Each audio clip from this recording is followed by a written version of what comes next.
Hi guys, Jen here from Mom Dad Cup of Kids, and if you've been watching, you've seen our entire vlog series on what our experience was like when it came to KonMari. We had done this 3 years ago, and this is the video to talk about how KonMari really and truly changed our life. So I'm going to paint you a little picture of what our life was like and how ultimately this became a huge TSN turning point on what happened in our family to create one of the most incredible experiences we would ever imagine. Okay, so this is 3 years ago, and you'll see in the videos that I am referring to stuff like, I feel like we just moved in, which is kind of awesome, and I actually kind of want to move, which is even more awesome.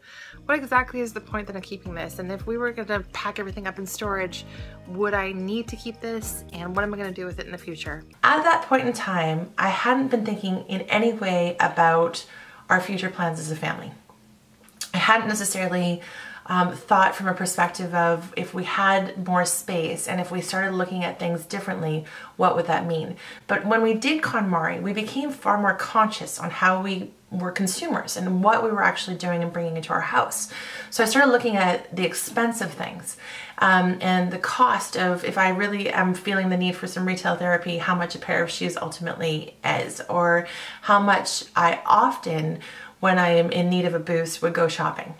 And I started and stopped doing that on a repeated basis. And as we were going through that, we ended up, I don't know if you have seen previous videos, but we did end up losing a friend the same year that we did the KonMari. And that started kind of creating a bit of I'll call it a mortality motivation. We started realizing how precious life is and how time truly is finite. We can't expect to live forever.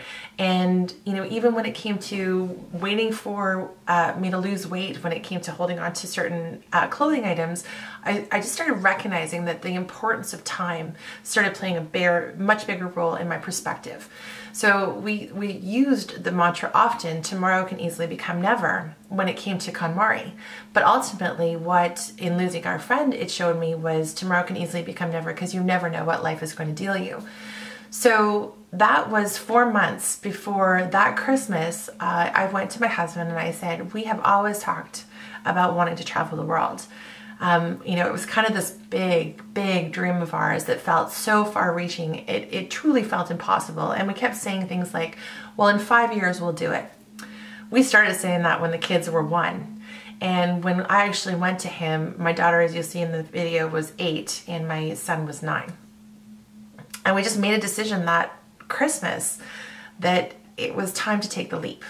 My husband was full of reasons why we shouldn't have done it or why we shouldn't do it. And I just went to him and said, rather than saying, what if these disastrous moments are going to happen, you know, we're going to get bitten by a shark, or we're going to lose the kids are going to get kidnapped, or we're going to run out of money, or what if we can't get a job again?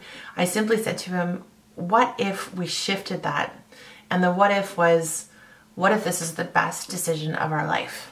And so ultimately on New Year's Eve in 2016 or 2015, we decided that we were going to travel the world. Now, when you are trying to figure out what to do when it comes to making a decision like that, the biggest and most challenging, and I will always say this, the hardest part of that entire experience was making that decision. Once we made that decision, it was like the universe was handing us whatever we needed, and flow just started happening because it felt right. When we started telling people about it, you kind of see some initial hesitation, but ultimately, for the most part, people were really supportive and curious about what our plans were and how we were going to do it. So in 2016, we decided to sell our house. And we put it up on the market. We started working on it in February, and this was about 6 months after we'd done our first KonMari. And because of that, it was super easy to actually get ready for putting it on the market. We didn't have to go through a whole process because we'd already just decluttered, you know, not even 6 months before that, and had to kind of taken subconsciously into consideration, what if we had to put things in storage? So we went ahead and we sold our house in April of that year. And again, we should have had to move within 2 months. But as the universe will hand you it, or luck will have it, the person who was moving into our house didn't care about what the actual closing date was. So we said, well, what if it's September? Because we were leaving in October.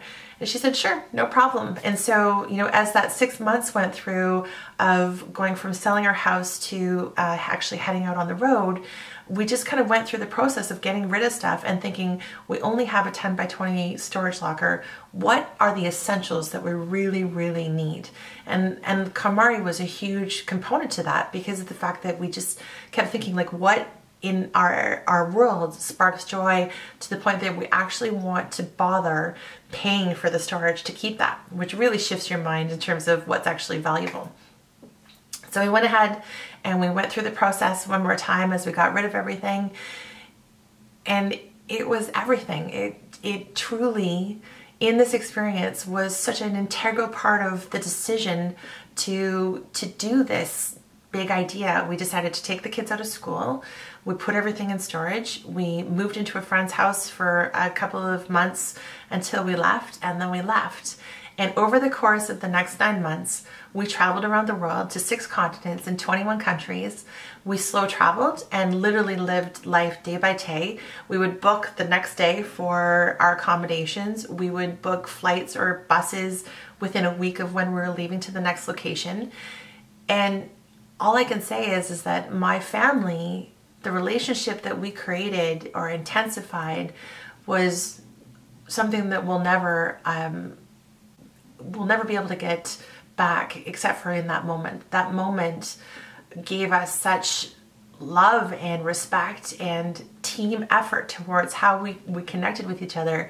In our entire trip, we had one fight. It was between my husband and I, and ultimately it was because I was hungry, which any woman knows that when you're hungry, don't really mess with us. So this is for me to say that if you are thinking about making big changes in your life and big leaps, doing the KonMari method, sure, it can be a total pain in the ass, but it can be super emotional, but ultimately it just might well be the catalyst to something amazing. So if we can do it, you can do it. And I want you to stay tuned, like, comment, and subscribe, and keep in touch with us on our travel journey of Mom, Dad, Cup of Kids, and see what happens next. Cheers.